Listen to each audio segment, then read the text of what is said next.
What's going on, GBA fans? My name is Berk, and today we will be bringing you the Week 6 weekly recap for the GBA Season 5. Of course, I am not alone. I am joined by Monotooi. Hey everybody, Monotooi here. Hope you guys are having a very good day and are looking forward to the holidays. Speaking of the holidays, there will be a 2-week break from now until January 10th. So keep an eye out on that. I know every coach has been saying there's going to be a 2-week break, We're just going to keep letting you know. But this week we still are bringing the weekly recap because there were some good battles this week. We're just going to go straight into the first one, which we don't really have anything on. We have the results, but unfortunately, that's all we got. It was between the Boston Red Sox, coached by Nick, and the Cincinnati Loudreds, coached by Mulvone. The Boston Red Sox brought Mienshao, Skarmory, Mega Audino, Cresselia, Nido King, and Manaphy, and the Cincinnati Loudreds brought Weavile, Dust Noir, Azel, Fortress, Gastrodon, and Mega Manectric. What you see on the screen are the results. We don't have anything about it because there was a DC towards the end of the game. Through the DC, it was agreed that Nick would have won, so Nick takes the 1-0 victory over the Cincinnati Loudreds. Yep, that's all we got for that one. This match, although of course we don't have the footage, it seemed like it followed the trends of Mulvone's matches where he loses by a very small margin. And Manaphy picking up 3 more kills. Yep, Manaphy doing its thing. So with that one being over quickly, now we're going to move on to the match between the Milwaukee Sawsbucks and the Sacramento Sea Kings. Steve has brought his Mega Gardevoir, Alomomola, Mesprit, Shaman, Heatran, and Conkeldurr, whereas Hayden has brought his Hitmonlee, Slowbro, X-Cloud, Tornadus T, Darmanitan, and Clefable. You'll see a common trend within these matches. This was a very haxy match. Steve's luck turned around this week, did a full 180 from the last week, where he was crit and lost. This week he got rid of all of his bad luck and just took all of his good luck and put it into this match, it seemed. So the match starts off, Gardevoir versus X-Cloud. Hayden goes right out into his Clefable to take the hit from Gardevoir, as the Gardevoir does just go for the Protect, making sure Steve can get a safe Mega up. Then Steve goes for the Substitute, as Clefable tries to go for the T-Wave to slow down the Gardevoir, but of course that does not work. So Steve continues to go for Psyshock, as the Clefable starts to set up Calm Minds, which looks like it's going to be scary for Steve, but unfortunately the Clefable gets crit by Psyshock and goes down. Darmanitan comes in, and Steve, of course, assumes that this is Choice Scarfed. He goes for the Protect in order to scout what he goes for, and Hayden decides to lock himself into U-Turn. As Steve anticipated, goes for the U-Turn, takes the U-Turn relatively well, and goes for the Psyshock and deals a decent amount of damage to the Tornadus. Another little bit of hex occurs as Tornadus goes for the Hurricane and misses the Heatran. Not that that was a huge deal, because Heatran would have been able to take the hit relatively well. Hayden, not being able to deal too much damage to the Heatran, switches out into the Slowbro, as Heatran goes for the Substitute, which normally would not be a super big issue, but Steve was backing the Dark Pulse, so he goes for the Dark Pulse onto the Slowbro, does over half, and flinches the Slowbro, meaning that the Slowbro now has to be sacked off, which is pretty unfortunate for Hayden because now a big part of his wall core has just been completely destroyed. Partially due to Hex, though I don't think the Hex mattered too much in the end. It was definitely unfortunate, and all the little Hex pieces kind of built up toward the end. X-Cloud is going to come into the Heatran, and of course Boomburst is able to hit from behind the sub, being a sound-based move. Does a little bit less than half, but he does take a lot of damage from the Flash Cannon. Darmanitan comes in, takes the Flash Cannon, and breaks Heatran's sub with the EQ. Hayden switches out into his Hitmonlee, expecting a switch into Mesprit, which he does call very well. Fake out onto the Mesprit doesn't do too much damage, as Mesprit then proceeds to paralyze the Hitmonlee, which is a little bit unfortunate because although Steve has checks, it could have been a threat, particularly if his team got worn down. So Mesprit on the following turn decides to, instead of attacking the Hitmonlee once again, just decides to set up the rocks, primarily likely to weaken the Tornadus upon switching. But this is okay for Steve because he can just go out into his Gardevoir and revenge kill the Hitmonlee. Though Tornadus does get a free switch-in, Steve does decide to sack off the Shaman. However, Hurricane, unfortunately for Hayden, misses the Shaman. Next Hurricane does not kill, as well as the U-turn following, meaning that Seed Flare from the Shaman can easily take out the X-Cloud after a Dazzling Gleam. Again, Steve keeping up the momentum, partially helped by hacks. Next up, Darm is going to come in and kill the Shaman. After the Darmanitan kills the Shaman, Alomomola is going to switch in, and of course Hayden knows that it can take any hit, so he decides to switch out into the Tornadus, and just to add salt to the wound, gets crit burned by Alamomola's Scald, which is going to take out the Tornadus, and then Darmanitan comes in and goes down to rocks. So, Berk, before you say what you have to say. How much do you think that the hacks mattered during this match? The hacks, I don't think mattered in terms of outcome. Yeah, the crit on the Clefable sucked. The flinch on the Slowbro also kind of sucked. But if those hadn't happened, Steve has a very safe switch in to Clefable being Heatran. As far as I'm aware, the Clefable, its only attack move is Moonblast. If not, then if it has an attack move other than Moonblast, then it doesn't have Soft Boiled, but I think it showed the Soft Boiled. So Heatran just walls it entirely, and I actually did the calcs. I wanted to see how much a +6 Moonblast from a defensive Clefable does, and it does 28% maximum to Steve's Heatran. Yeah, it kind of sucked, but if he did start setting up Calm Minds, there was a switch in. As well as the Slowbro, the only thing that would have happened was the Heatran sub would go down, which caused some different switches, but I think Steve still had the momentum going into the match, and I think he kept it throughout, and the hacks helped him. The Scald Burn at the end, the crit Scald Burn, that was salt in the wound. Steve did him dirty.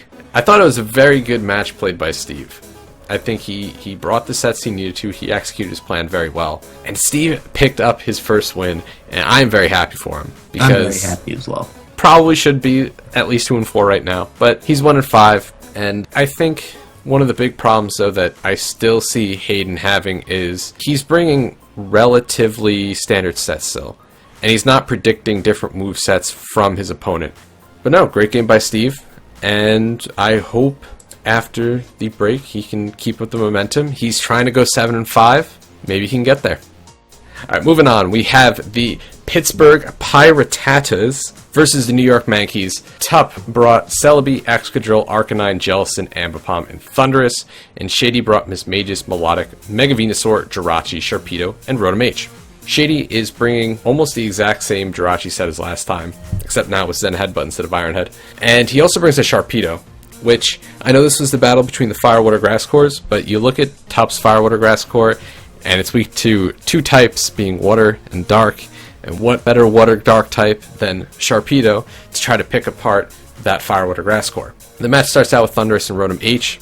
Tup goes for the Volt Switch. He knows now that the Rotom is not Scarf, and the Volt Switch doesn't do that much damage. It turns out it is specially defensive. Rotom goes for the Willow, but is blocked by the Arcanine switch in. Arcanine goes for the Toxic against the Rotom, and misses. So that's the first status miss of the battle. Rotom goes for the Volt Switch, in comes a Venusaur, and Tup switches out into a Celebi. And Venusaur stays in. I'm not really sure why. Psychic from Celebi is going to do a massive amount of damage, and I don't know why he'd risk that, but Tup switches out into his Jellicent. He knows he can take it to Giga Drain. He wants to get the Willow off from the Venusaur to get some chip damage, and he misses. So within about 5 turns, he's missed 2 status moves already, but I guess that's what happens when you run anything less than 100% accuracy. Giga Drain does quite a bit of damage to the Jellicent. Jellicent will switch out into the Arcanine as Venusaur goes for the Sludge Bomb. It doesn't do that much damage. Arcanine is fairly specially bulky. Tup is going to keep his walls healthy. He goes for the Morning Sun. Shady brings the Melodic. Tup ain't sitting in there because he does not want to lose or let his walls take a lot of damage. Tup switches in the Celebi as the Melodic goes for the Dragon Tail. The Dragon Tail misses. So there's been a lot of misses so far in this battle early on. Shady decides to switch in his Mega Venusaur after the Melodic misses the Dragon Tail. And this to me is a little bit confusing. I didn't know if Mega Venusaur was supposed to be his switch into Celebi. It's not a great switch into Celebi because, again, Psychic can deal a massive amount of damage, and while Mega Venusaur is fairly specially bulky, it does not want to take one from a modest max special attack Celebi. He's going to U-turn out into the Ambipom. Ambipom's also carrying coverage for the Mega Venusaur in Acrobatics. He goes for the Fake Out, gets that normal gem boost, doesn't do that much damage, and Acrobatics the next turn does absolutely pitiful damage to the Jirachi switch in. 2 knockoffs bring Jirachi down quite a bit. The Jirachi loses its Custap Berry, so he's not going to be able to get that Custap Healing Wish off. And then Jirachi will U-turn out into the Sharpedo. This is where Tup has to start playing some switch games, because Sharpedo, like I said before, is very dangerous for Tup's Fire, Water, Grass core. Waterfall hits the Arcanine, Crunch hits the Jellicent, and the Celebi. Tup knows that Shady is not going to go for the Waterfall the first turn. He switches in his Arcanine to get the Intimidate off. And then he's going to switch into his Jellicent on the Waterfall, bringing him up back to a decent amount of HP, such that he knows he can take the crunch after the Cobra Berry pops. He does that, the Cobra Berry pops, he lives, gets the Will-O-Wisp off, this time hits the Sharpedo, then is going to switch out into the Arcanine to get a second Intimidate. It's burned, it's at -2, it doesn't do much damage to the Arcanine, it's not going to be able to do much even with the Waterfall, and Arcanine can just easily heal back up. So fantastic switching by Tup. He's playing the mid game very well. Melodic switches in, Arcanine's going to go for the Toxic on the Melodic. He knows he can take a Scald from the Melodic, and really he's predicting the Dragon Tail. Shady goes for the Dragon Tail, switches it out into the Ambipom. Tup makes a bit of a misplay. He's going to go for the Fake Out. He really should have gone for the knockoff to try to get some items off, but in comes the Mismagius, takes the Fake Out because it is immune to it, goes for the Destiny Bond, and down goes both the Ambipom and the Mismagius. I don't know who came out of that trade better. I think maybe it was just kind of equal at that point. After both the Mismagius and the Ambipom go down, Tup brings in his Thundurus, Shady brings in his Rotom. Thundurus goes for the Volt Switch on the Rotom. As it goes for the Hidden Power Ice, Arcanine comes in, takes the Hidden Power Ice, no problem. Flare Blitz does okay damage to the Rotom, showing that it is more specially defensive than physically defensive. Volt switches out into the Melodic, and Arcanine can actually Toxic Stall this Melodic by going for Morning Suns, because it's not going to be able to do enough damage with Scald to actually kill the Arcanine, or 2-KO it. He predicts Melodic to go for the Scald, he switches the Jellicent, it gets detailed back out. It won't be able to take the Rocks damage, so it's just going to be fodder sometime later. Tup gets Thundurus in a Melodic and can T-Bolt to kill the Rotom, so that is one less switch in to Thundurus. This gives him a safe switch into Venusaur. Sludge Bomb deals good damage to Arcanine, and it poisons the Arcanine. So that kind of is bad for Tup. There's some stall between the Arcanine and the Venusaur, but Tup does go for the Flare Blitz, gets the burn on the Venusaur. So making up for that miss Will-O-Wisp in the beginning, another Sludge Bomb will take out the Arcanine after the poison, which gives Celebi a free switch in. Venusaur stays in because he doesn't really have a switch into Celebi. He does have the Sharpedo to take the Psychic, but it's burned. It's not going to be able to take out the Celebi, and that will go down too. But he does sack off his Venusaur. Psychic Clean takes it out. Jirachi comes in, Tup wins the speed tie, Jirachi doesn't take the U-turn, and goes down also. Sharpedo comes in, Shady needs something to try to at least kill a few things to get back into the battle. Sharpedo comes in, and Thundurus is in on top. Sharpedo gets that double protect. He thinks the Thundurus is actually Choice Scarfed, so he wants to go for the double protect. However, because of that, he takes 2 turns of burn, not going to be able to get a lot of hits from the Life Orb. Takes out the Thundurus because it's already at low HP. Celebi takes the crunch, goes for a cover, and then Celebi cleans up the Melodic, basically, but it does get detailed out into the Excadrill and Excadrill Earthquakes to finish off the Melodic, and that is good game for Tup. I thought this battle was very well played on both sides. Tup played the mid game so well. That switching around the Sharpedo to make sure his core does not take a lot of damage, very good. Shady did forget that the Arcanine was the only thing with Toxic. He thought it had both Toxic and Will-O-Wisp. It's possible, because at that point, Arcanine had not shown its full moveset, so it's possible. However, I think he also said he had written it down wrong, which came from which, so he's just got to make sure to keep his notes very clear cut, because you don't want to make those mistakes. You don't want to have written down that Arcanine has Will-O-Wisp, and then you come in and Arcanine Toxic something, because that can really hurt you sometime later in the game, but it does happen. However, Shady, I think, was kind of playing a little bit obviously throughout the mid-game as well. Don't get me wrong, Tup was playing really well, but you have Arcanine in, Shady goes for the Waterfall. You've got Jellicent in, he's going to go for the Crunch as the Arcanine switches back in. He was playing a little bit too safe throughout the entire game, and I think Tup was able to take advantage of that. A very good game, and Tup moving up to 3-3, Shady going down to 2-4, but I think he can still pull it back. This week for Shady, I think his prep was just a bit off. For example, he had HP Ice on his Rotom Heat for basically no reason. Like he said during the match, he had HP Ice for the Thunders, but a Stab Thunderbolt is going to do more to Thunders than a super effective HP Ice.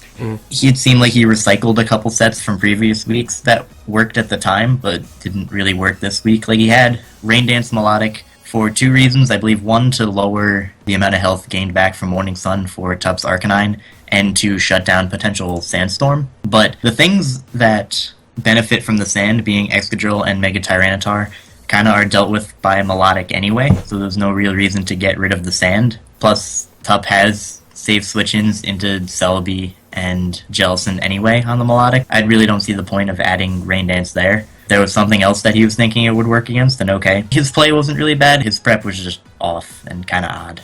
I still thought it was a very good match on both sides. Very close. Tup has really shown that he's improving a lot. Absolutely. I also am very impressed by Tup's play. Okay, so moving on, we have the match between the Detroit Steel Wings, coached by Crimson Seabad, and the St. Louis Rampardos, coached by A-Drive. Crimson brought his Mega Charizard X, Suicune, Dusclops, Crocodile, Roserade, and Infernape. Dan, on the other hand, brought his Victini, Salamence, Blastoise, Sylveon, Heracross, and Mega Aggron. This was a match that very easily could have been a 6-0 in Crimson's favor, and ended up pretty far on the other side in a victory for Dan. So, early game, Dan is playing relatively well. It's Victini versus Dusclops for the first turn of the match. Dan's leftovers is frisked by the Dusclops, so Crimson is able to confirm that it is not choiced in any way. Dan switches in his Heracross on the EQ from... Does very little damage. Dan knew this was a safe switch because even if it went for Will-O-Wisp, Dan was Guts, so this only benefited him. Crimson makes a pretty good switch predicting the knockoff, goes out into the Crocodile, which is packing the Aerial Ace, which Dan is fully aware of.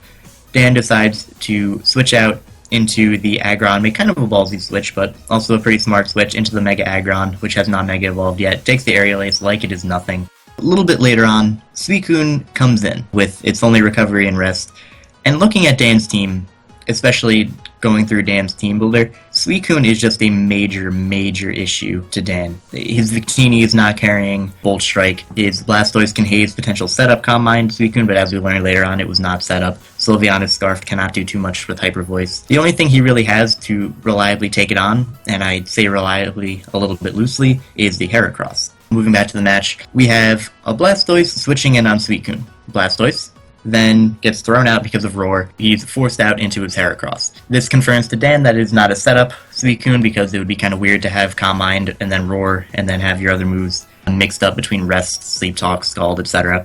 Heracross goes for the knockoff, which was his best play, knocks off the Suicune. Scald comes through on the Heracross, which was a very risky play by Crimson. Crimson was not expecting a Banded Guts Heracross. I believe he was thinking more of it being a Scarf Moxie Heracross, which was kind of a dangerous assumption just because Dan had brought Banded Guts, and even just Guts in general, in the past. But it works out for him because he does not get the burn. Suicune is then able to rest up, being the ridiculous tank that it is.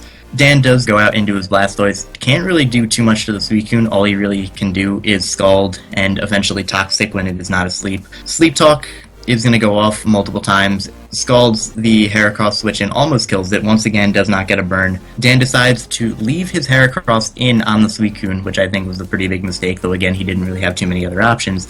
The Suicune's going to wake up and kills off the Heracross with the Scald.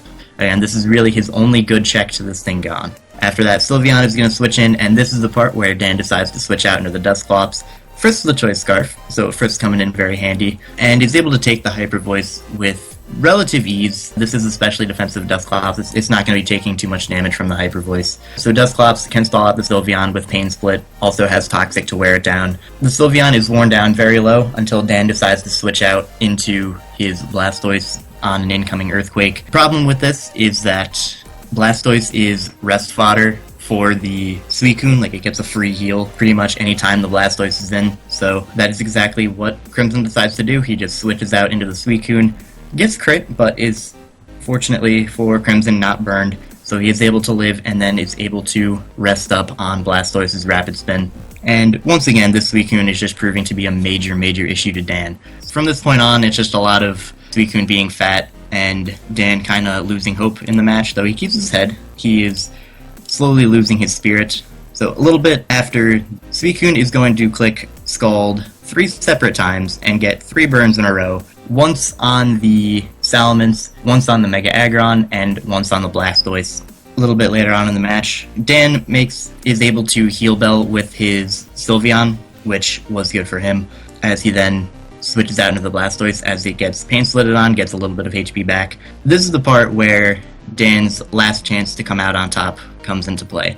Dan switches out into the Salamence, does not get burned by Scald, and goes for the outrage, hoping for some sort of miracle. The outrage from the Salamence crits. This is not the part that determines the game. The part that determines the game is when Crimson decides to scald instead of going for rest. Had Crimson got the burn, and he did not get crit, then that would have been game for Crimson, but if Crimson had gone for rest on the outrage, just let Dan get confused and then scald after he was at a good amount of HP, eventually he'd probably hit himself, he would have won 100%. Had he rested there was very little chance that Dan could have come back from that. So at this point, Salamence just goes on a little bit of a tear, knocks out the Roserade, which was Scarf, did not outspeed, the Dusclops, and the Crocodile. Eventually, Crimson gets a little bit lucky. Salamence hits itself in confusion and is taken out by Infernape's Gunk Shot. But at this point, Victini comes in, walls the Infernape, paralyzes it first, kills it with Zen Headbutt, and then paraflinches the Charizard to death. And that is good game to Dan. This match took a while for the middle to play out, but once Suicune went down, Dan kind of just ran train through his team. Yeah, the Suicune was the one thing holding back the Salamence. I was watching the battle. Crimson's just using Suicune so well. Dan had no way to deal with it.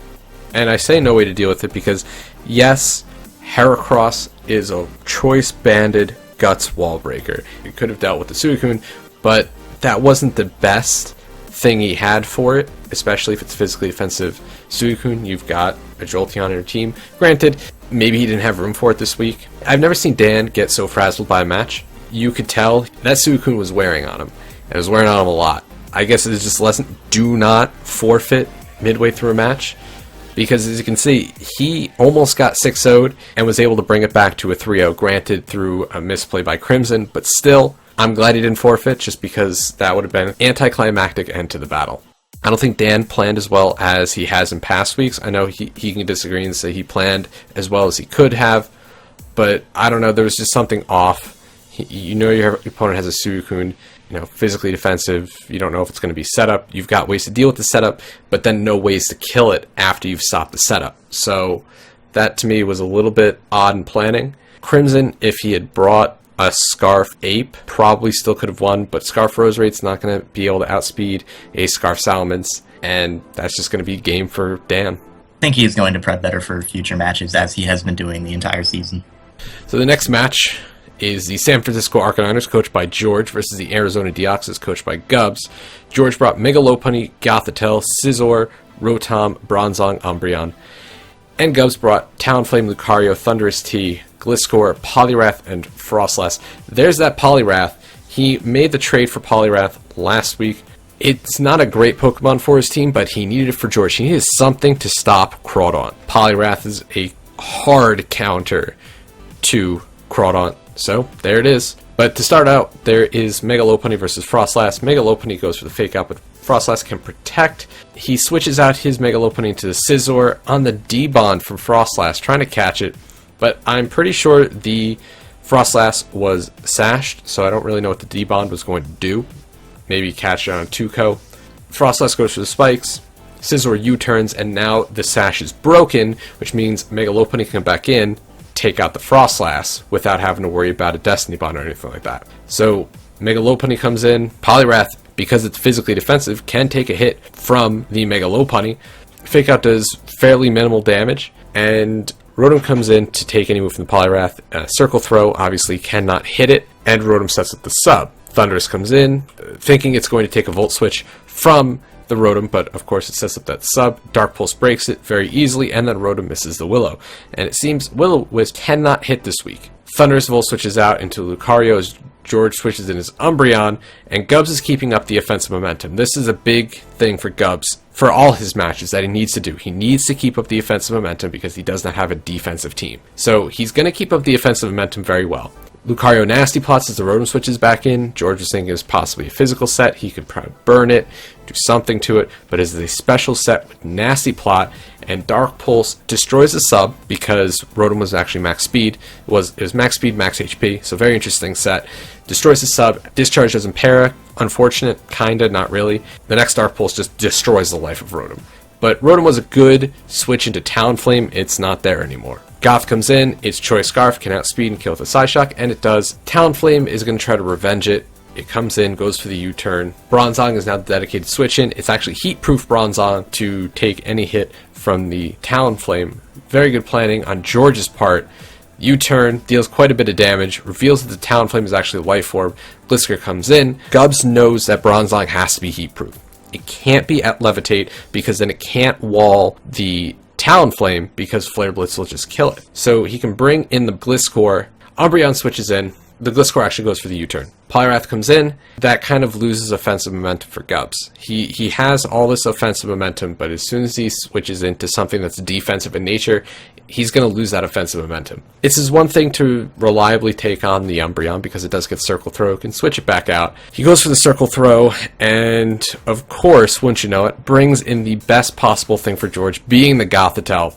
And Gothitelle can Psy Shock it. It doesn't actually take it down. And for some reason, Gubbs decides to go for the Waterfall. And he's just going to let his Poliwrath go down. He could have gone for the Circle Throw, thrown the Gothitelle back out, and possibly preserved it, maybe for death fodder later. But he just decides to let it go down. Once Goth kills the Poliwrath, Gliscor can come in because he knows it's Scarfed. Psyshock's not going to be doing much to Gliscor because Gliscor is very physically bulky. It U-turns on the Umbreon switch in, and here's Gubbs getting the offensive momentum back. Thunderous Therian gets switched in, takes out the Umbreon with the Volt switch, and goes into his Frostlass. But at this point, Gubbs, without the Poliwrath, doesn't really have a switch in for Mega Lopunny, because Mega Lopunny can come in and threaten pretty much everything. Aside from the Talonflame, which is an offensive check, not really a counter, but Mega Lopunny comes in, takes out the Frostlass, and then gets threatened out by the Talonflame. Bronzong comes in, it starts getting worn down in Talonflame. What did you know it? Goes for the U-turn again. Thunderous comes in, can take out the Bronzong with the Dark Pulse. George was thinking he's going to go for the Dark Pulse, switch out to your Mega Lopunny, but he doesn't. He lets Bronzong go down, and now this is looking very, very bad for George, because what switches into Talonflame now? Nothing. Scizor dies. Mega Lopunny dies. From the Volt switch, Gubbs switches in his Gliscor. Mega Lopunny can come in, easily take out the Gliscor, no problem. Talonflame comes in. George at this point sacks off his Gothitelle. Scizor is now the switch in. At this point, it is a big 50-50. He either bullet punches as Gubbs goes for the Roost, which would mean that George loses. He could superpower as it roosts, which means that George wins. He could bullet punch as the Talonflame goes for Flare Blitz, which means it'll be worn down enough where Mega Lopunny can take it out and George will win. Or he could superpower as the Talonflame goes for Flare Blitz and George loses. So it's a big 50-50. George makes the right call. Gubbs goes for the Roost. George superpowers, takes out the Talonflame from basically full, and that is going to be game. Scizor takes a hit from the Thunderous, switches out using U-turn, and then Mega Lopunny revenges for the game. That was a very close match. Gubbs held up the offensive momentum throughout the entire thing, and he only really let it go anytime he switched in Poliwrath, because, again, when you switch in something defensive when you're holding the offensive momentum, you'll lose the offensive momentum. Great game on both ends, and Gubbs, for a while, I thought he was actually going to take it, because he was pushing George so hard this match. But George makes probably the best play of the week, and possibly of the season so far, and is able to pull back the game and get a narrow 2-0. Yeah, Berk, you covered that extremely well. This game was very close, with Gubbs leading pretty much the entire way. There really isn't too much else to say. This was an absolutely incredible match. I think both teams prepped very well. I think both teams played very well. Okay, moving on. We have the match between the Riel Marill and the Long Island Reggie Rockies.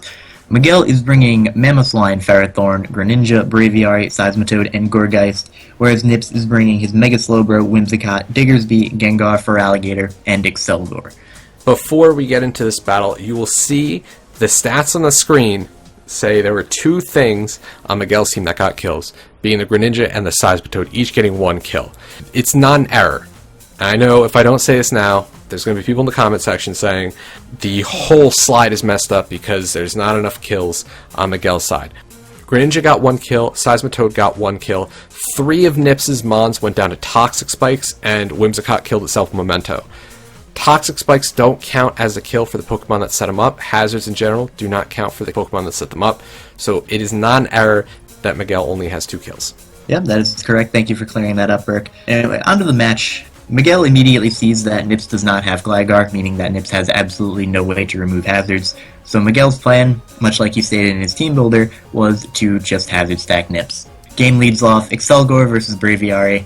Excelgor goes for the Protect, see what the Braviary wants to go for, as Nips decides to switch out into its Slowbro to take the Brave Bird. Does a decent amount of damage, as I believe Nips was not running too much defense this week, if any. However, after the Brave Bird recoil, Nips is able to see that the Braviary is left over, so that's good information for Nips. Miguel makes an offensive switch, switching his Greninja in to take on the Slowbro. Again, the Greninja was Lumberry, could take a T-Wave, could take a Scald Burn, and as we saw here, could take a Flamethrower. Of course, Greninja is going to force the Slowbro out, and Greninja sets up his first layer of Toxic Spikes, which is going to be very annoying for Nips' team. The Whimsicott is going to be worn down, Diggersby, Feraligatr, Excelgor, etc. The Gengar cannot remove them because Gengar is levitating, it cannot take away the Toxic Spikes, cannot absorb them. Whimsicott is going to switch in on the Greninja and forces the Greninja out. Miguel does not want this to be scarfed, he knows he cannot knock it out in one hit. So Miguel goes out into the Gourgeist as Nips pulls a very nice double and goes out into his Gengar. Miguel, knowing that a Shadow Sneak will not kill the Gengar, goes out into his check, being the Braviary. It being specially defensive, is immune to the Shadow Ball, of course, can take 2 Life Orb Sludge Bombs very well. Gengar attempts to set up a sub on the incoming Braviary, but is not able to deal too much damage, as he is able just going to get his sub broken by Brave Bird, and because, again, it is not a 2-hit KO, Miguel is able to roost up on it. Slowbro is going to come out onto the Brave Bird. Slowbro, of course, does completely wall the Braviary. Seismitoad is going to come out, and this is the point where Miguel is able to set up his rocks. Miguel making very good switches, somewhat offensive, but primarily Miguel just knowing that hazards are very important because they do wear down Nips' team very well. Seismitoad does not take too much damage from a Psychic. Hoping Nips stays in, goes for the Grass Knot, however Nips unfortunately switches out into his Excelgor, which does not do a lot of damage. Afterwards, Gourgeist is going to switch in as Excelgor U-turns, so Nips is trying to gain his momentum back, goes out into his Gengar, as Miguel is now kind of forced into a corner, and goes out into his Ferrothorn. On the switch-in, Ferrothorn takes over 50%, so it's an easy 2-hit KO for the Gengar. So Miguel, wanting to keep his Ferrothorn around, switches out into the Braviary as Nips goes for the sub. Braviary is going to take a very good chunk of damage from the Sludge Bomb and knows he cannot live another one, and Braviary goes down to the next Sludge Bomb, first kill of the game. However, Greninja comes in and it easily revenges the Gengar with Surf. Excelgor comes in and is then able to set up a layer of spikes on the Greninja, and then another layer of spikes on Ferrothorn's Protect. Excelgor is then going to go down to Toxic Spikes damage, which is the first of many victims of the Toxic Spikes. Diggersby here comes in, and Miguel, knowing that Diggersby is a very big threat, cannot risk anything else and just sacks off his Ferrothorn to the Fire Punch. However, with the Iron Barb's damage, Diggersby is now in range to die from Mamoswine's Ice Shard, which is exactly what Miguel wanted. Knowing that Nips' Diggersby was of course not Life Orb because it did not reveal it, could not kill it with Quick Attack otherwise, and was either Scarfed or Banded and locked into Fire Punch, Greninja is going to come in and force out the Diggersby. Miguel goes for the Surf and deals a decent amount of damage to the Whimsicott, and afterwards decides to go for the U-turn. Whimsicott decides to actually set up a substitute, and unfortunately for Miguel, the U-turn does not break the sub. However, he is able to go out into Gourgeist and can go for the Sludge Bomb in order to break the sub. However, eventually, Gourgeist does not get the kill on the Whimsicott because it does just go for the Memento, killing itself and weakening the Gourgeist, of course. However, Gourgeist is able to go for the Synthesis and get itself back up to full HP. Slowbro is going to come in instead of the Feraligatr for some reason. Now, Miguel is kind of forced to switch out of his Gourgeist and goes out into his Seismitoad, which takes the Flamethrower very well, and then is able to knock out the Mega Slowbro with the incoming Grass Knot. Feraligatr now decides to come in and try setting up, however, it takes a large amount of damage from the Grass Knot, as well as taking Life Orb damage from the Superpower because it is not Sheer Force boosted. Takes the Life Orb damage, knocks out the Seismitoad, but it does go down to Toxic Spikes. Second death due to Toxic Spikes. Next up, Gourgeist comes in. It is Gourgeist versus the Diggersby, and it seems like Gourgeist is going to get a kill, but is unfortunately burned by the Diggersby's Fire Punch. After the Gourgeist is burned, Miguel decides that he wants to save differential and preserve his Gourgeist. He pulls the hard switch into the Mamoswine, knowing it can take a banded Fire Punch, which it does very well, and then lets Diggersby go down to Toxic Spikes being the third victim to the toxic spikes, resulting in a 3-0 victory to Miguel. This was a very good game on Miguel's part. I think this is what he does best, is hazard stacking. He knows how to do hazard stacking very well, and this battle is just a very straightforward example of that. He knew once the Gligar wasn't there, I'm going to hazard stack the fuck out of Nips. And he does. He sets the toxic spikes, I think only one layer, that's all he needed. He sets up the stealth rocks, great for him. He was going to set up the spikes with the Ferrothorn, but didn't get a chance to. And it was very smart on Miguel to only set up one layer of toxic spikes. Most people say, well, why don't you set up 2 layers of toxic spikes? Then you'll get badly poisoned. Well, for the first 3 turns of toxic, it does less damage than just regular poison, and he wants to get those first 3 turns of maximum damage from the poison off. So most of the time, it's just good to set up one layer of toxic spikes and just leave it be. The planning on Miguel's part was just on point this week. He had the plan, he executed the plan, and it was a very good match. Nips was putting the pressure on Miguel for quite a while, using Excelgor and Whimsicott to get switch initiative into his bigger offensive threats, being the Diggers, being the Gengar, was very good on Nips' part, and I think he's been improving greatly. And this match just goes to show, yeah, he lost 3-0, but I think he played this one very well. It's hard to come back when you've got Toxic Spikes and Stealth Rocks, and you're playing against an opponent just knows how to use them that well. I agree. I think the only chance Nips would have had towards the end would have gone into his Feraligatr to try and set up after going for Memento on the Gourgeist, but even then, it's going to be taking basically a neutral Seed Bomb due to the Memento. It's likely not going to be able to knock it out with the +1 Ice Punch because Gourgeist is very bulky, and then he does have the Seismitoad afterwards. So, moving on, we have the Borussia fan versus the New Orleans Pelipers. Lars brought Cobalion, Mega Absol, Tangrowth, Landorus, Azumarill, and Luxray, and John brought Raikou, Florges, Mega Scizor, Piloswine, Reuniclus, and Virizion. This match was decently hacksy. I think a lot of the crits that John was summoning in the previous weeks are coming back to haunt him this week, as Lars able to crit his Reuniclus quite a few times. But it starts out, John was planning to start out with his Raikou. He could Volt Switch on pretty much everything. HP Ice to Landorus, so really nothing wanted to switch in on the Raikou, and he could get Switch Initiative right away. But he starts with the Piloswine, trying to set up the rocks. Azu leads off, and he's not staying in there. But John is going to scout to see if Azu's choice by going into his Florges, Wish Protecting, and seeing what happens. Cobalion comes in and just hard switches out into the Reuniclus. But the Cobalion sets the Stealth Rocks, and Azumarill is going to come back in. Now we just get back to the beginning, and John has back in his Florges. Well, some stall goes on, Wish, Protect. Eventually, Azu goes for the Power-Up Punch, and then crits the Florges the next turn with Play Rough. So Florges goes down, and Florges was something that could help deal with quite a few of the threats on Lars' team, such as like the Mega Absol, but it's gone. So Virizion comes in to scare out the Azu into the Tangrowth, and Tangrowth reveals the Aerial Ace as the Reuniclus switches in, which John predicted he could have Aerial Ace. I gotta get out of there. Aerial Ace does minimal damage to the Reuniclus. John makes a great play. He goes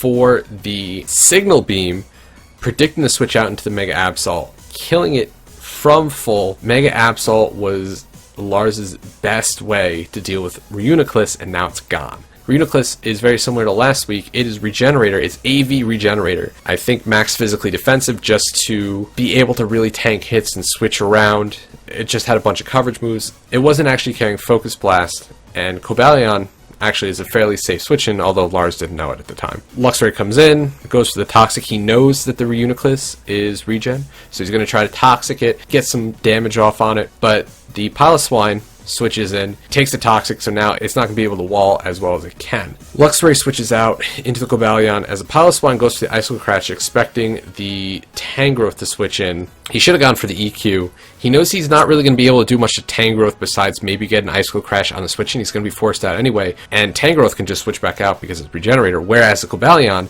if he went for EQ, would have done really good damage and have been able to cripple it fairly well, but he doesn't go for the EQ. It actually Magnet Rises as the Reuniclus switches in. Tangrowth comes in, and they're going to trade blows, but Tangrowth gets to crit with the Giga Drain, which means that Reuniclus is going to be the first one to switch out. But they bolt switch. John predicts the Earth Power from the Lando, switches into his Virizion, and then gets crit by the Earth Power.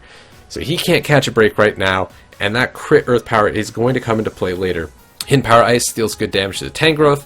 Focus Blast misses the next turn on the Azumarill switch in, which, again, will factor in later because it puts Azumarill out of range of some hits that would have normally killed it. And now Virizion is in range to die from an Aqua Jet. John doesn't have a good switch in for this, so he just lets the Azumarill take down the Virizion. In comes the Mega Scizor, Luxray comes in, and the Fire Fang is going to scare out the Mega Scizor. Reuniclus can take it very well. John switches around the Tangrowth to try to bring his Reuniclus back up in HP, so he's going to just switch in and out, try to get his Reuniclus back up. He switches in the Reuniclus on the Tangrowth, it takes an EQ relatively well, and then Giga Drain crits the Reuniclus again, which means all the work John just did was for naught. He's got to switch back out again. Mega Scizor comes in, Bug Bites the Cobalion, that deals nothing.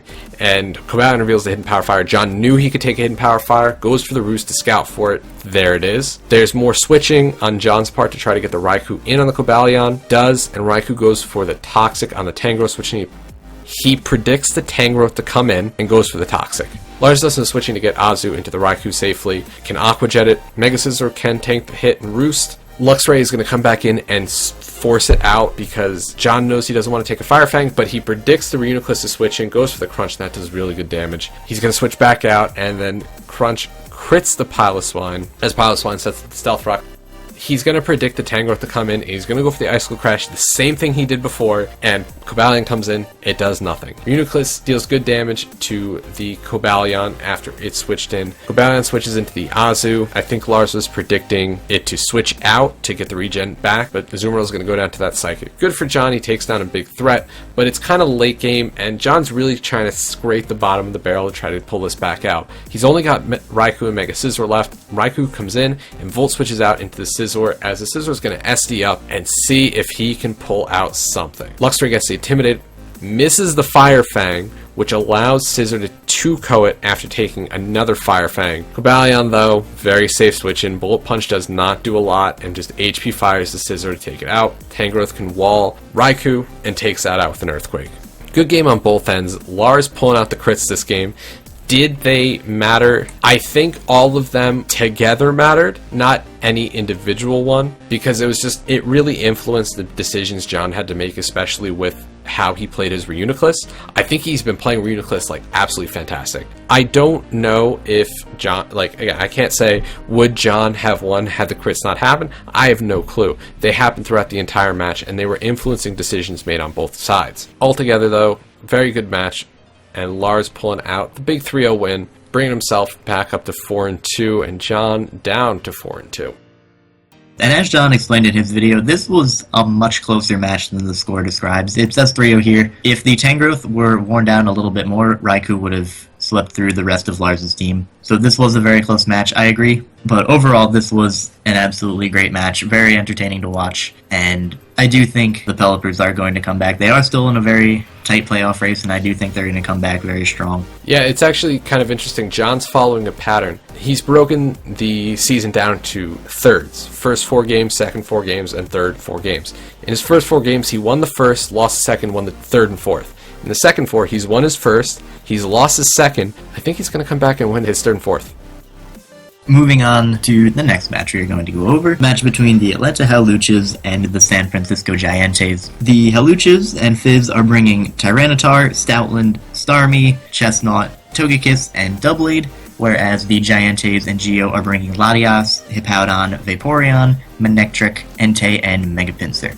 Match starts out with Fizz's Chestnut versus Geo's Manectric. Fizz, knowing that he can take an Overheat or a Flamethrower from the Manectric because he is specially defensive, stays in and just goes for the Spike. Geo, knowing this as well, just decides to go for the Volt Switch, and he Volt Switches out into the Entei, pressuring Fizz's team because it's very hard for him to switch into the Entei. Fizz, not really having a super safe switch, goes out into his Natural Cure Starmie, which can take a Banded Sacred Fire, can take a Stone Edge, but actually Geo predicts the Tyranitar and goes for the Iron Head, which is good for Fizz because he is able to take it relatively well and can hit pretty much everything on Geo's team very hard for the Surf, except for the Vaporeon, which Fizz actually completely forgot about, which kind of awkward, but not a super huge deal. Fizz then goes for the Psyshock and deals a very nice chunk to the Vaporeon. However, Vaporeon is able to set up a Wish to make sure it stays healthy. Fun fact, if Fizz had gone for the Psyshock on the Vaporeon switch-in, Vaporeon would have been 2-hit KO'd in combination with the Spike. Vaporeon sets up another Wish as Chestnut comes in to go for a Leech Seed on the Vaporeon or whatever else coming in. This time, Fizz is feeling pretty lucky. He knows he can't switch into Starmie. He decides to switch into his Tyranitar and does not get burned by Sacred Fire, forces out the Entei, and sets up the Stealth Rocks on the switch out, which is good for Fizz. Finally, somebody decides to get rocks up on Geo's side of the field. Fizz, thank you. You're smart.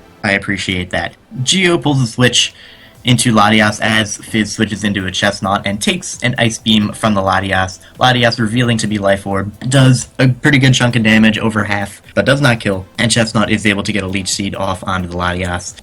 Geo switches out into his Manectric now as the Chestnut is exchanged for T-Tar. Unfortunately, the sand is going to go away, and with the sand being gone, and Manectric critting the Tyranitar with the Volt Switch, it's going to do a lot of damage to the Tyranitar, as well as give Geo a little bit of momentum. Fizz then goes for the Crunch onto the Hippowdon, does not do too much damage because the Hippowdon is very bulky. Chestnut comes in on the Earthquake from the Hippowdon and takes it very, very well. Geo, on the other hand, decides to stay in, knowing that he can take pretty much any hit from a defensive Chestnut. Fizz goes for the Super Fang, looking to cut the current HP stat of Hippo in half. However, he unfortunately misses as the Hippowdon sets up his Stealth Rocks. This time, Fizz goes for the Leech Seed, as Hippo goes for the Earthquake for some reason. Not entirely sure why he stayed in so long with his Hippowdon, but he goes for the Leech Seed onto the Hippowdon. Even with the crit, the Earthquake does very little damage. Geo, after getting Leech Seeded and after critting the Chestnut with the Earthquake, goes out into his Latias and just clicks Draco Meteor and clean takes out the Chestnut. Despite it being specially defensive, is not going to take a Life Orb Draco Meteor from Latias. However, at this point, Tyranitar is going to be able to come in, and because it is Choice Scarfed, it can just click Crunch and knock out the Latias, meaning that Geo has no more potential to defog. Personally, I think Geo should have defogged a little bit earlier on in the match, maybe even against the Chestnut, but Manectric is going to come in as Fizz decides to hard switch into Deblade, dealing a decent amount of damage to Deblade, but Deblade is able to take it as Geo goes into his Hippowdon, and Fizz, trying to look really cool, goes for the Magnet Rise on the Deblade, trying to dodge an Earthquake, but Hippowdon just slacks off. Still works out for Fizz because Hippowdon cannot touch a Deblade floating in the air. So Geo decides to go out into his Vaporeon, which gets toxic by the Deblade and is going to start to get worn down. Starmie switches into the Vaporeon as he goes for the Wish and goes for the Psyshock and actually crits the Vaporeon, knocking it out. This crit may have... I'm not entirely sure if this crit mattered too much because I think the Starmie would have been able to beat it eventually with Recover, and having Natural Cure could have gotten rid of its own burn, but it is what it is. It does get crit, is knocked out. Fizz then switches out into his T-Tar, trying to get the sand up for Colin the Stoutland. However, Fizz was not aware that Stealth Rocks would kill the Tyranitar on the switch-in, so he is unable to get sand up. However, Stoutland, being the well-trained, bulky dog that it is able to take a Thunderbolt from the Manectric and knock it out, and then able to take a knockoff from Mega Pinsir. Geo, predicting the Doublade to come in, takes the knockoff with a little bit of HP and is able to do heavy damage with the return, which prevents the Mega Pinsir from switching out, as well as putting the Mega Pinsir in Shadow Sneak range, which is exactly what happens. Fizz sacks off his Stoutland and then goes out into his Deblade and Shadow Sneaks the Mega Pinsir. Fizz decides to switch into his Togekits, mainly to sack it off, which is done immediately due to a crit Sacred Fire. However, this is not a very big deal because Starmie can come in and just click Surf to win the game for Fizz, and that is going to be a 2-0 victory for Fizz and the Atlanta Howluches. This was a very good battle, and Fizz sets up the rocks, man. He did it. Yeah.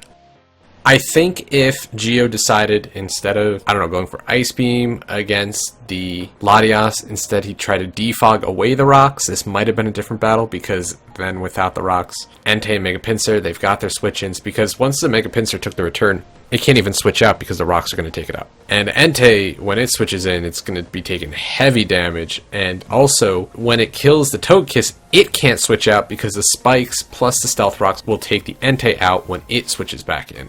So Hazard's really helping out Fizz this battle. Great game on both sides. There was no point which I saw that Gio was out of the match, which just goes to show how well he's doing. And Fizz just able to squeak out the win. It may have been a 2-0. It was a very, very close 2-0. Moving on, we have the league standings.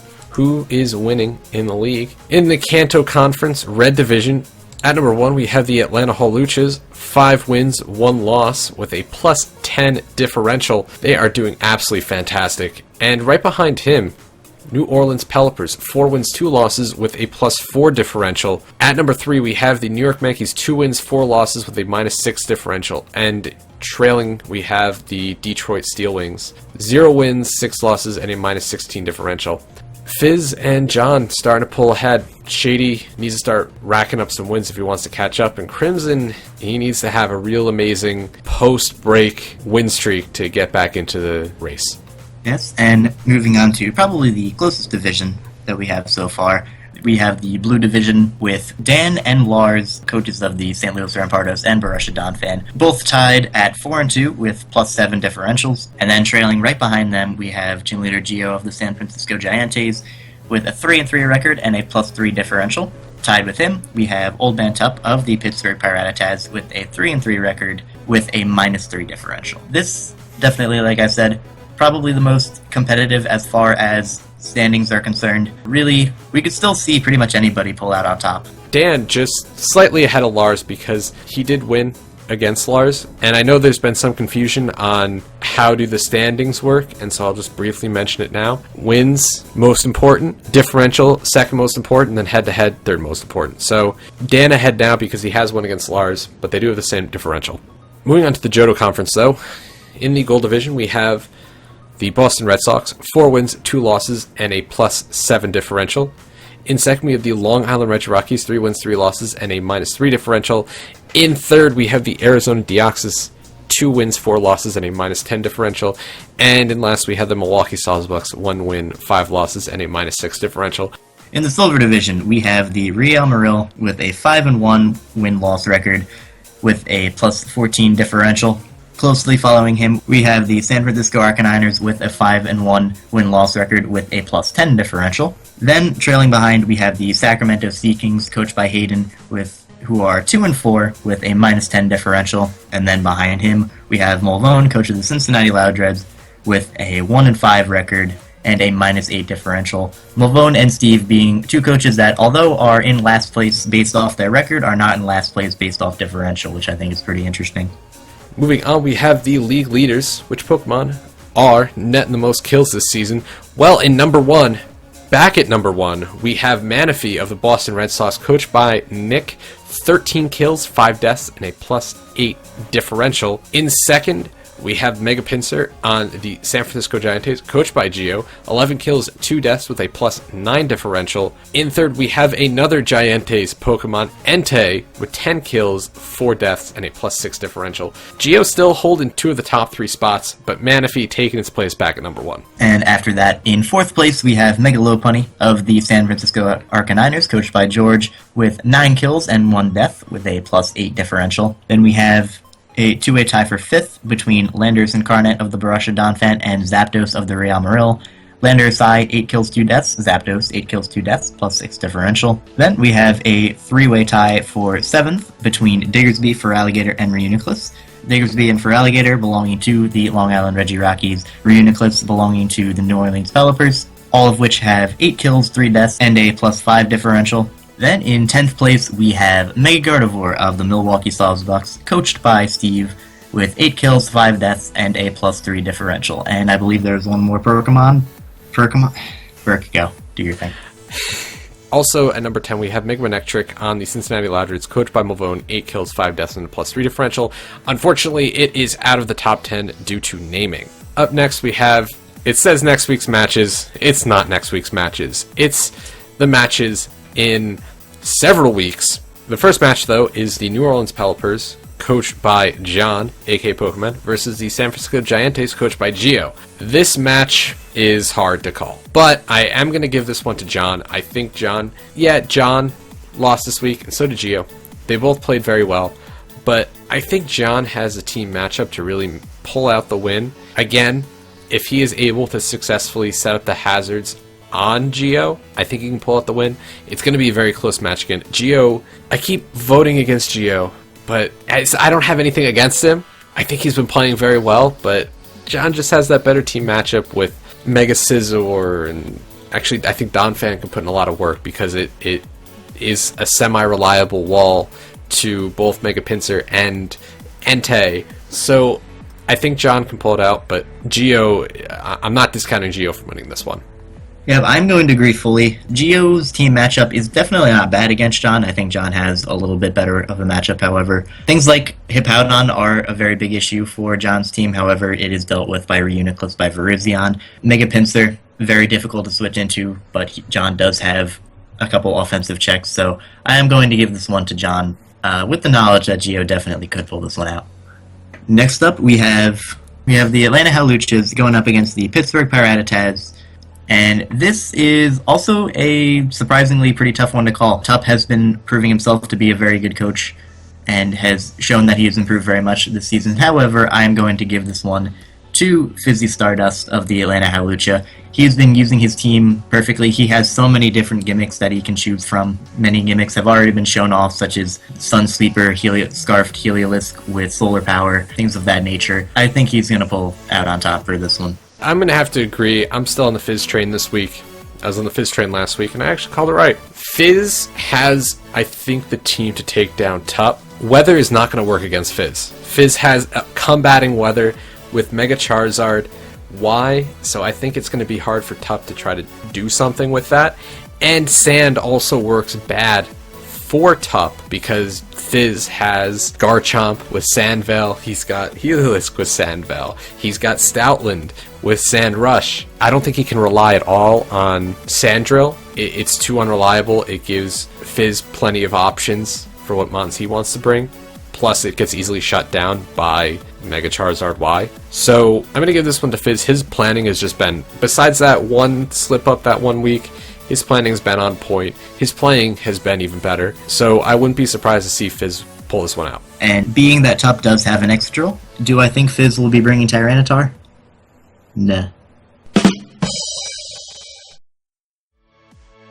Next up, we have the New York Yankees coached by Shady versus the St. Louis Rampardos coached by Dan. I'm just going to have to give this one to Dan. Dan's shown that he is the better battler this season. He's the better planner. Shady's been on a very big downturn since week 3.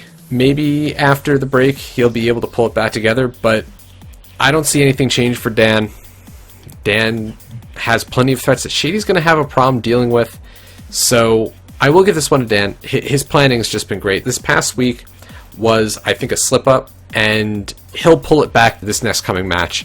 I think he'll fix his mistakes from this past week and move forward stronger than ever. This is a pretty close one for me to pick. Both coaches in the last week had a little bit of questionable planning, particularly Shady, due to seemingly recycling old sets. However, I'm going to give a narrow edge to Dan. His play has been a little bit better, and like you said, Shady has been on kind of a downfall after the first couple weeks. I think if Shady plans well, and I think he puts in his work while planning and playing, I think he definitely can beat Dan, because Shady's offense does deal very nicely with Dan's team. But for now, based off of recent performance, I am going to go with the St. Louis Rampardos. Next up, we have the Arizona Deoxys versus the Cincinnati Loudreds. This one is a relatively easy one for me. I'm going to give this one to the Arizona Deoxys.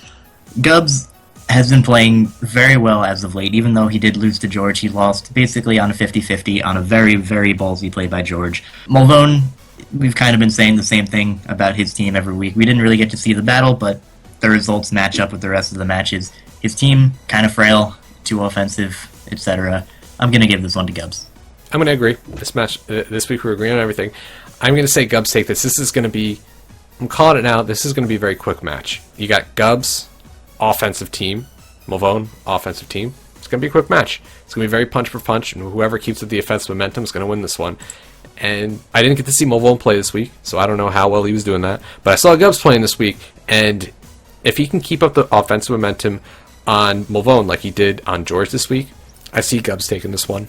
And for the next match, we have the Long Island Red Rockies, coached by Nips, versus the San Francisco Arcanines, coached by George.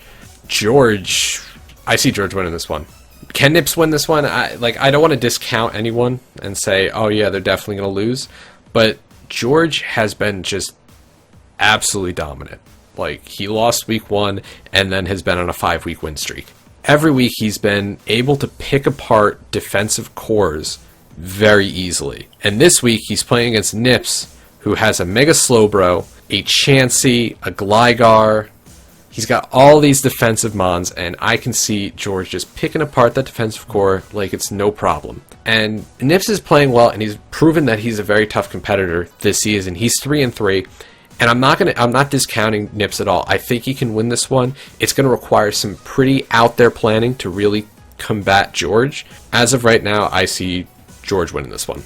I agree 100%. Not only did George's wall breakers really deal a ton of damage to Nips' team, all of those things you mentioned earlier, all of the bulk on Nips' team, and how George is good at removing his opponent's bulk, none of the bulk that you mentioned really wants to run Shed Shell. First of all, Mega Slowbro physically cannot. It has to run the Mega Stone. And then Gligar and Chansey are really only good with their Violate. So if they're going to be running Shed Shell, they're not going to be able to take a lot of hits. So that, as well as, like you said, George's absolutely dominating performance within the last 5 weeks, I'm going to give this one to the San Francisco Arcaniners. Next up, we have the match between the Boston Red Sox and the Sacramento Sea Kings. Another relatively easy one for me to call. I am going to give this one to Nick Superblah. Although Nick has not been as dominating as he was earlier in the season, Hayden has been quite the opposite of dominating recently. Last week, losing to Steve. Granted, a lot of hacks involved, but losing to Steve. Hayden hasn't really been doing anything spectacular. There's no sets that he's brought that have been, wow, that's brilliant. It's been, for the most part, some standard stuff. Nick, being the excellent planner that he is and excellent executioner that he is, I am going to give this one to Superblah. These matches this week, they seem decently easy to call. I hope I'm wrong on some of these, but I'm gonna have to. Yeah, I always am. But I see Nick winning this one. But if Hayden keeps playing the way he's been playing, he's like Shady. He's on a 4-loss downturn, and he's got to change something in his planning to get back into this. Whereas I think Nick, his core is very hard to break through. It's also a very versatile core. I see him planning well enough to take down Hayden. So the next match, we have the Milwaukee Saucebucks, coached by Steve, versus the Real Maril, coached by Miguel. I do not #believe in Steve this week. I'm sorry, Steve. But Miguel has just been, like George, pretty damn dominant. Miguel is one of the people that creates a plan for the match, is able to perfectly execute that plan, and pull out a pretty distinct win. This week it was against Nips, and I don't see it be much different against Steve. I'm not counting Steve out of this match. Steve had really shown this week that he can compete, and he really wants to get those wins. Can he win against Miguel? Sure, but he's going to have to get past one of the best planners in the league. It's going to be very, very difficult for him, so I'm going to give this one to Miguel and the Real Maril. Alright, you know what? I'm going to give this one to Steve. So, Steve, 1-5. Miguel, 5-1. I'm looking at Miguel's team, which does not deal very well with Mega Gardevoir at all. I think Steve, after this win, knows exactly the competition he is going up against, and I think he is going to put almost all of his spare time into prepping and planning for every possible way he can beat Miguel. It's going to be extremely difficult, because Miguel, of course, is extremely good, but I have faith. #believe in Steve. Well, that is definitely bold. Next up, we have the Detroit Steel Wings going up against the Borussia Donphan. Similar reasoning to last week's predictions. Crimson, until he proves that he can win, I'm going to give this one to the opposition, especially when your opponent is Lars, who has been playing very well. Did get lucky last week, but this week I have a feeling he's not going to need quite as much luck in order to take down the Steel Wings. Unfortunately, I'm also going to give it to Lars and the Borussia Donphan. Crimson almost got a 6-0. I think he still has a problem the long game. He still has trouble thinking about the long game. And that obviously really came to bite him this week. Next week, he's playing against Lars, who is also another fantastic battler, who's got an extremely scary team. Nothing on Crimson's team really wants to take anything from Landorus Eye. So I will give this one to Lars and the Borussia Donphan. So that is going to wrap up the Week 6 weekly recap for the GBA Season 5. Like I said in the beginning of the video, we will be off for 2 weeks, and the next battles will be uploaded on January 10th after the break. Just as well, next time you won't actually see me on here. I will hopefully have a replacement for the next weekly recap. I'll be going on vacation, so I won't be here for the next weekly recap, but you'll still have Monotooi to guide you through the matches after the break. But that's all we got for today. My name is Berk. I'm Monotooi. We'll see y'all next time.